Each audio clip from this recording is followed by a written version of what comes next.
What story are we learning about today, Benton? I think we're reading in Genesis chapter 2 where God commands that Adam and Eve not to eat of the tree of the knowledge of good and evil. Okay. And then we're going to look at what happens after that. Okay. But first, we're going to go inside and see what's happening. Okay.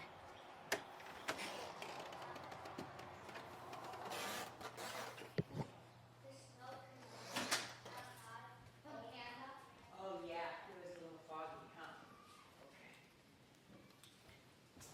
Hi, guys. It's good. Eating. What? We're starting in chapter 2, verse 15 of Genesis. The Lord God placed the man in the Garden of Eden to tend and watch over it, but the Lord God warned him, "You may freely eat the fruit of every tree in the garden except the tree of the knowledge of good and evil. If you eat its fruit, you are sure to die." The serpent was the shrewdest of all the wild animals the Lord God had made. One day he asked the woman, "Did God really say you must not eat the fruit from any of the trees in the garden?" "Of course we may eat fruit from the trees in the garden," the woman replied. "It's only the fruit from the tree in the middle of the garden that we are not allowed to eat. God said, 'You must not eat it or even touch it. If you do, you will die.'" "You won't die," the serpent replied to the woman. "God knows that your eyes will be opened as soon as you eat it, and you will be like God, knowing both good and evil." The woman was convinced. She saw that the tree was beautiful and its fruit looked delicious, and she wanted the wisdom it would give to her.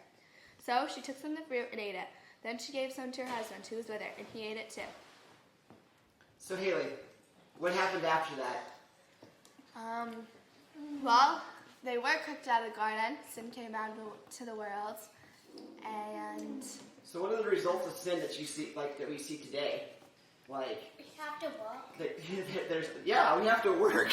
there's pain. It does say that they were cursed to tend the ground, right? And later on in chapter 3. But it also talks about how sin and death entered the world. And whenever sin and death enters the world, there's a lot of suffering that God didn't actually intend for us. God intended us to be in the garden forever, right? Adam and Eve.